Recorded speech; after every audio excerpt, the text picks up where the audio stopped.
My name is Maggie. I'm a senior at the University of West Florida, and I'm doing my honors thesis project on the extent to which the internet can teach knitting mastery. This is a project that is very near and dear to my heart. I've been working on it since last fall when I first taught myself how to knit in October. And since then, I've made a lot of projects that I'm really proud of.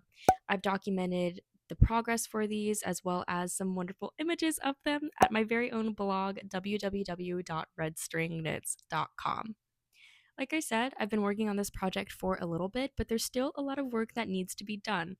And from now on, I'm going to be documenting progress not only on that blog that I mentioned before, that is www.redstringknits.com, no capitals, no spaces, no characters in between the words red, string, and knits. Not only have I wanted to document that on the blog, I've also wanted to make some video content, which I think at times can be much more engaging and a much more passive way of consuming media than reading blog posts that are a couple thousand words. So I recorded myself this past week. It was a really good week for knitting because I had a long road trip that I had to go on. My family went down to Orlando for my cousin's high school graduation, which is the last high school graduation that our family will be watching. And the drive from where I am to Orlando is about 6 hours one way. So I spent that weekend doing a lot of knitting and working on the next project, the Eclipse of Moths sweater. The Eclipse of Moths sweater isn't something that's super foreign for me in terms of construction. I've knit a couple of sweaters before. I've done the Olga jacket by Petite Knit. I've also done the Unicorn Tapestry sweater by Starcross Knits. However, both of those projects were knit half in the flat, half in the round, and none of them were a real top down knit in the round sweater the way that the Eclipse of Moth sweater is. So I thought that this would be more difficult. This is, once again, a top down knit sweater, but it is also a sweater that involves two strand color work.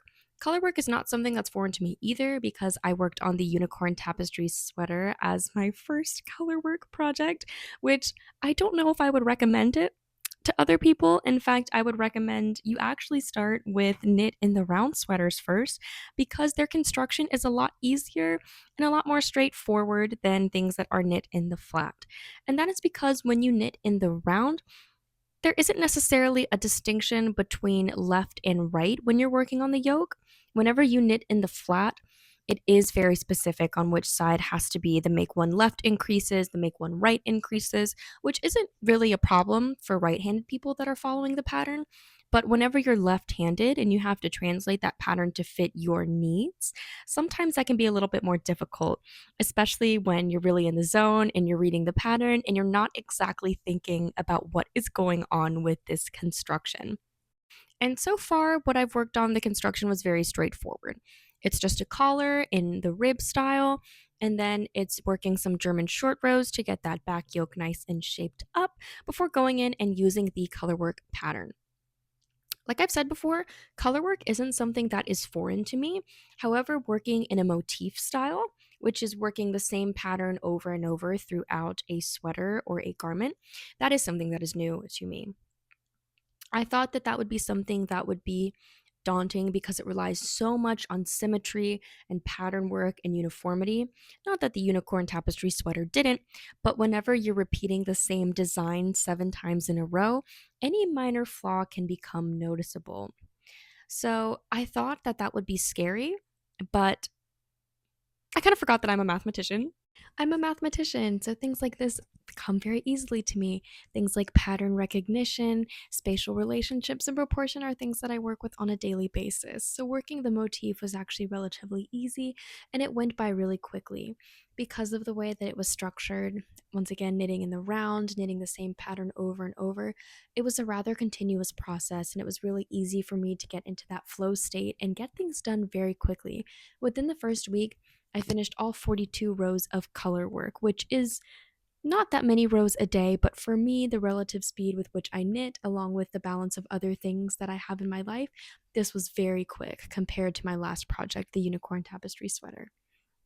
And if you are wondering, yes, we have a guest here. My dog wanted to come up on my bed and he's super tired, so he's not going to move out of the frame. He'll be here for some of the clips. So the initial construction was fine. Working it was really easy for the week in which I did it. It was very smooth. I will highly recommend this pattern to any beginner knitters or any knitters that are looking to create something really pretty with ease in a relatively short amount of time. So, the physical aspects of this project are, of course, something that I focus on. After all, the question is the extent to which the internet can teach knitting mastery. So, naturally, some knit works will have to be created.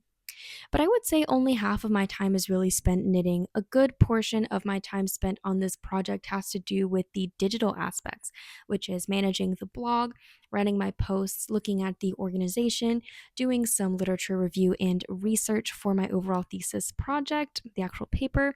And as of right now, it has gone to creating the paper itself, which is a whole other beast.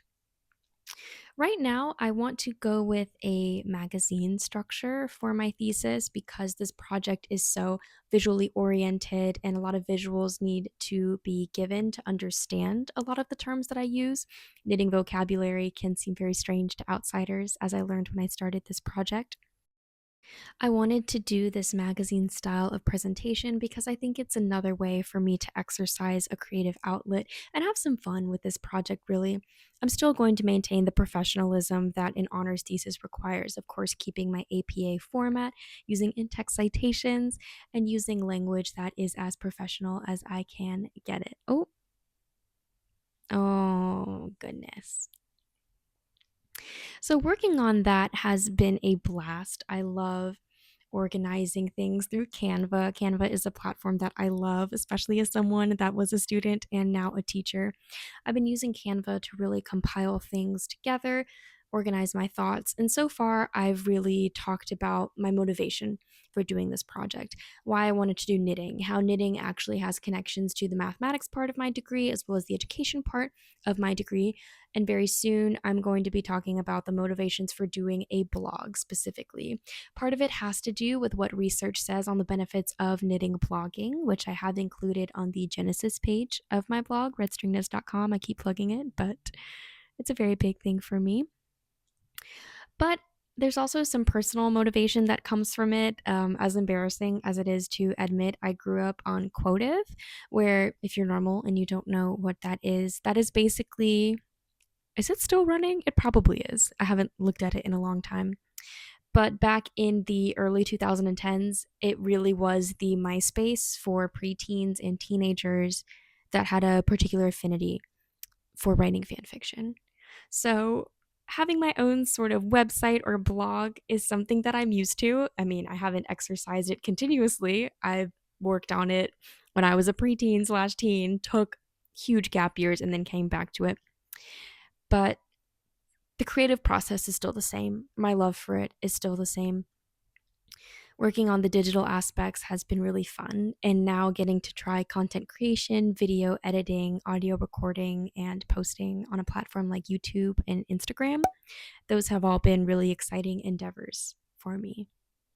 So, thank you so much for watching me knit and talk about my process.